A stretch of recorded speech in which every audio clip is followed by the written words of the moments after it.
بسم اللہ الرحمن الرحیم۔ الحمدللہ الحمدللہ الحمدللہ۔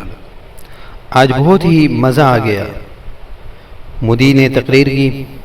مودی کی تقریر کے بعد الحمدللہ ہمارے وزیر اعظم عمران خان نے بہترین انداز میں تقریر کی اور مسلمانوں کی صحیح طور پر ترجمانی کی۔ اس پر ہمیں اللہ کا شکر ادا کرنا چاہیے۔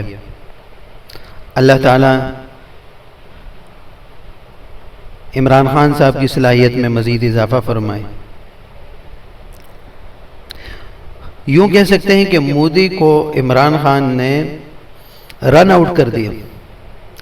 آپ ذرا مودی کی تقریر کا جائزہ لیں اور عمران خان صاحب کی تقریر کا جائزہ لیں۔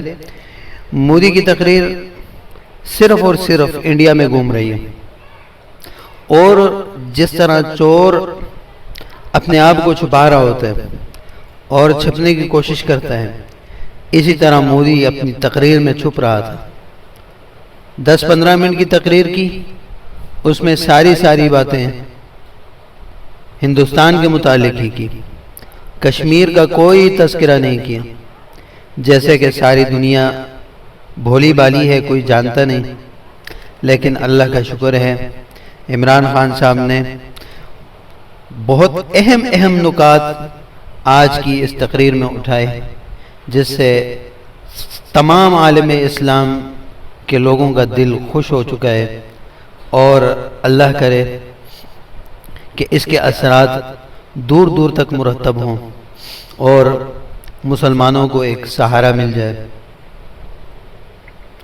مسلمانوں کی جتنے بھی مسائل ہیں، یورپ کے اندر مسائل ہیں، اور اسی طرح مسلمانوں کو دہشت گردی کے ساتھ جوڑا جاتا ہے، صحیح واضح انداز میں عمران خان صاحب نے اس کا رد کیا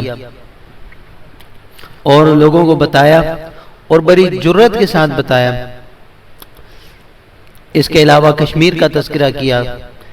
کشمیر کے تذکرے میں جس طرح مودی کشمیر کو چھپا رہا تھا اور وہاں کے ظلم و بربریت کو چھپا رہا تھا، عمران خان صاحب نے اس کو بھی واضح کیا۔ باقی خودکش حملوں کے بارے میں عمران خان صاحب نے جو بات کہی کہ 9/11 سے پہلے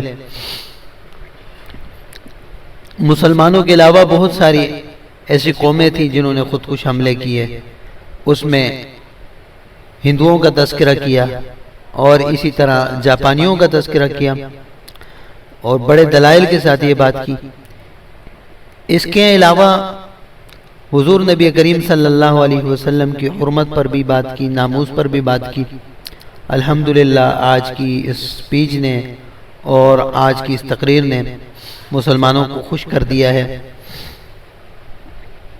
اس کے علاوہ جو سر فہرست بات وہ یہ ہے کہ ان لوگوں کو بتایا کہ اسلام دہشت گرد نہیں، مسلمان دہشت گرد نہیں، دہشت گردی اور اسلام سے نفرت یہ تمہارا کام ہے، اور تمہاری ان وجوہات کی وجہ سے، تمہارے ان رویوں کی وجہ سے مسلمان اس حالت میں پہنچ جاتے ہیں۔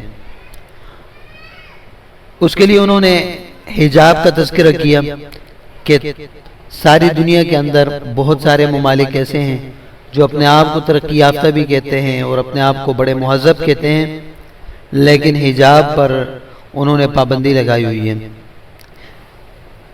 اور برما کا تذکرہ کیا، برما کے مسلمانوں کے قتل عام۔ افغانستان کا تذکرہ کیا کہ افغانستان پر کتنے سالوں سے ایک قبضے کی کوشش کی جا رہی ہے، اور تمام عالم اسلام کی بات کی۔ اللہ تعالیٰ ان کے اس عمل کو قبول فرمائے اور ان کی اس کاوش کو بارگاہ عالی میں قبول و منظور فرمائے، اور اللہ تعالیٰ سے دعا ہے کہ ہمارے ملک میں امن نصیب فرمائے۔ اور کشمیریوں کے لیے انہوں نے جو جد و جہد کی اور ایک بہترین انداز کے اندر اپنا موقف ظاہر کیا، جس کو ساری دنیا نے سنا، اور یہ بہت بڑا تھپڑ ہم کہہ سکتے ہیں، مودی کو ایک بہت بڑا تھپڑ مارا، اور جس کی آواز اس وقت پوری دنیا کے اندر گونج رہی ہے۔ اللہ تعالیٰ عمران خان صاحب کو کامیاب فرمائے اور ہمارے ملک کو ترقیوں سے نوازے، اور امن اور سکون اور چین کی فضا ہمارے اس ملک میں بھی قائم ہو۔ وآخر دعوانا ان الحمد للہ رب العالمین۔